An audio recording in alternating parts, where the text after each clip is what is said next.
যারা ইউরোপের দেশগুলোতে অবৈধভাবে আসার পরিকল্পনা করতেছেন, আজকে তাদের নিয়ে আমি কিছু কথা বলবো।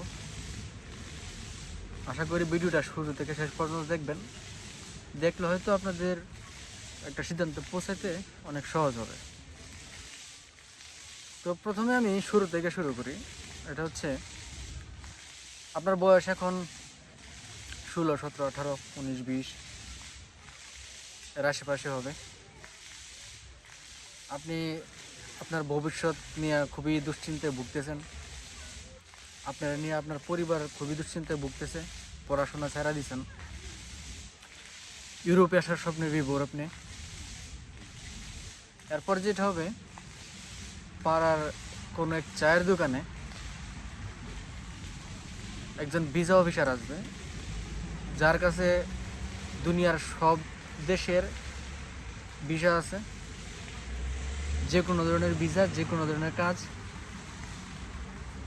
সব কিছুই ওনার মাধ্যমে আপনারা করতে পারবেন। তো আপনার সাথে এখন ডিল হবে যে আপনি 5-6 লাখ টাকার মধ্যে ইউরোপের যে কোনো একটা দেশে আপনারা পৌঁছায় দেবে। তো এরপর আপনারা পারিবারিকভাবে এটা নিয়ে আলোচনা করবেন। 5-6 লাখ টাকা কোথা থেকে জোগাড় হইব। ঘরে আছে ধরেন 2-3 লাখ, আরও 2-3 লাখ মানুষের কাছ থেকে ধার নেবেন। আরও কিছু টাকা বাড়ি ঘর জমি জমা বিক্রি করে কিংবা কোনো একটা বাড়ি জায়গা বিক্রি করে তারপরে আপনারা বাকি টাকাটা জোগাড় করে 5-6 লাখ টাকা আপনারা ম্যানেজ করবেন। করার পর আপনারা ইউরোপে চলে আসবেন। তো পারিবারিকভাবে বৈঠকটা করার পর আপনারা আপনাদের পাসপোর্ট আর সাথে অল্প কিছু টাকা ওই ভিসা অফিসারটা দেবেন, মানে চায়ের দোকানের যে ভিসা অফিসার। তো এরপর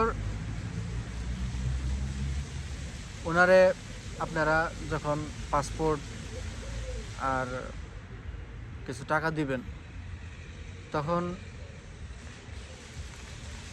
আপনাদের জন্য একটা ভিসার ব্যবস্থা করবে। সেটা হইতে পারে দুবাই, সেটা হইতে পারে বেশিরভাগ ক্ষেত্রে দুবাই হয়ে থাকে।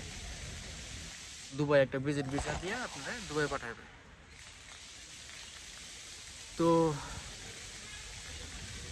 যেদিন আপনার দুবাই ফ্লাইট হবে, আপনার কাছ থেকে মোটামুটি অর্ধেক টাকা নিয়ে নেবে ওখান থেকে। তো টাকাটা নেওয়ার পর আপনি দুবাই পৌঁছালেন ভিজিট ভিসায়। 3 মাসের ভিজিট ভিসা দিয়ে আপনারা পাঠানো হবে। ভিজিট ভিসায় দুবাই আসার পর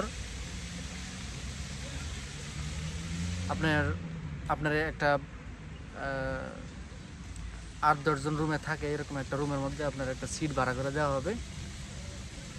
আর আপনার ওই চায়ের দোকানের ভিসাওয়ালা আপনার বাড়িতে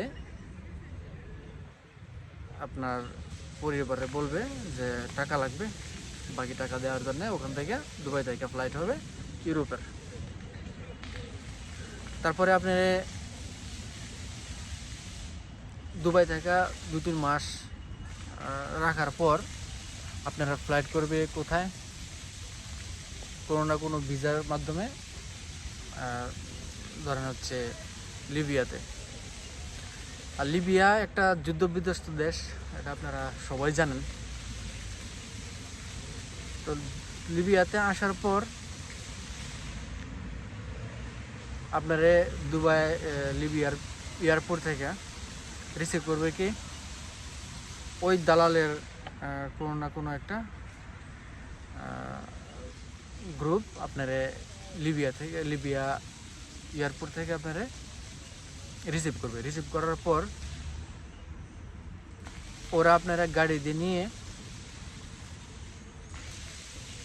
অনেক দূরে কোথাও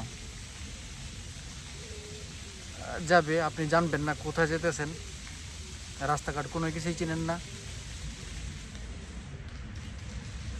তারপরে কয়েক ঘন্টা জার্নি করার পর আপনারে একটা বাসায় নিয়ে যাওয়া হবে। বাসায় নিয়ে যাওয়ার পরে আপনার সাথে যা কিছু আছে, টাকা পয়সা,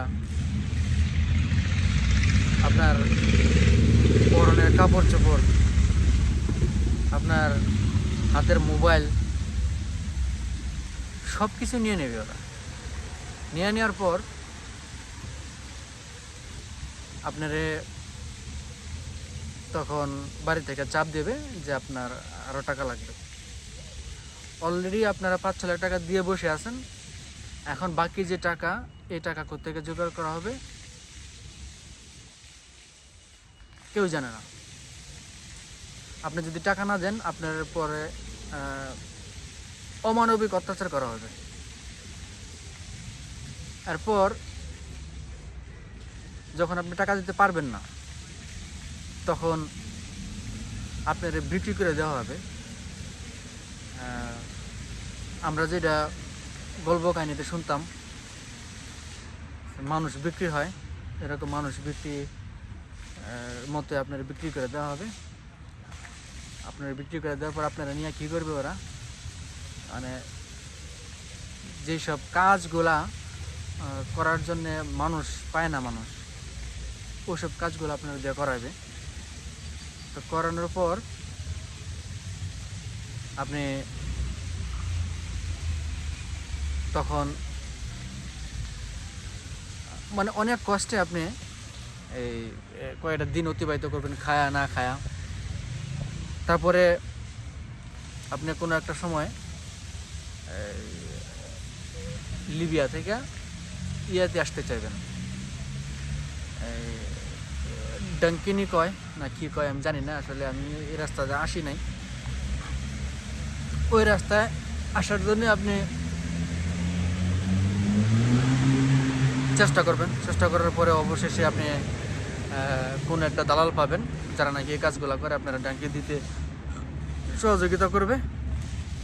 তো আপনি বাড়িতে ফোন দেবেন, টাকা লাগবে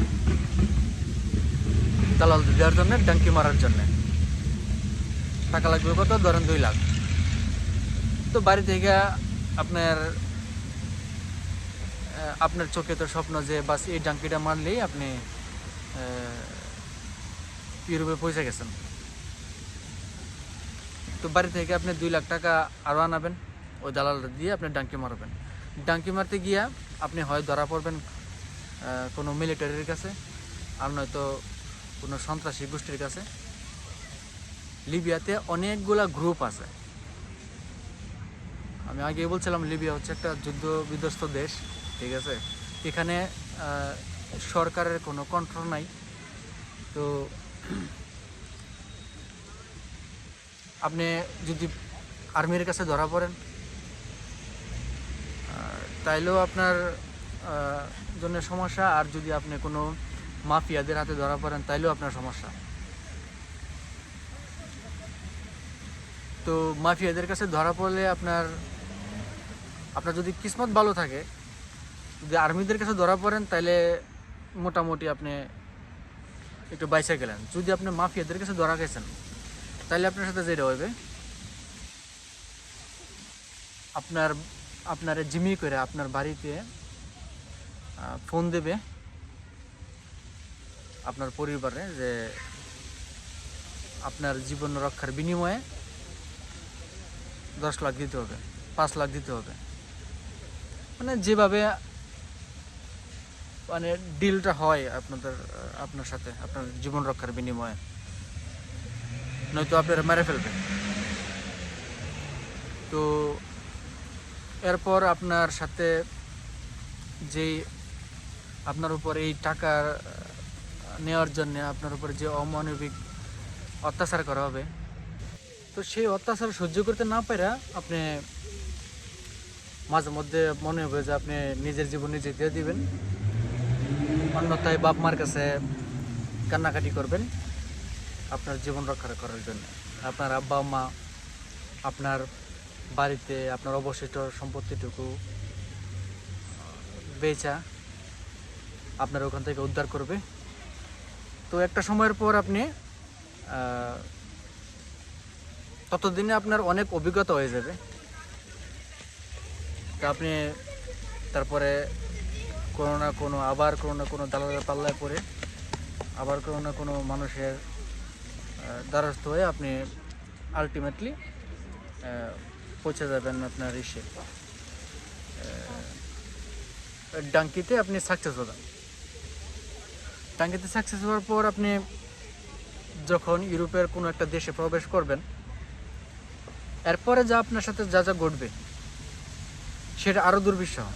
যে যাই হোক, সেই গল্প অন্য আরেকদিন বলবো। আজকের মতো ভিডিওটা এখানেই শেষ করব, অনেক লম্বা ভিডিও হয়ে গেছে গা। তো ঠিক আছে, ভালো থাকবেন সবাই।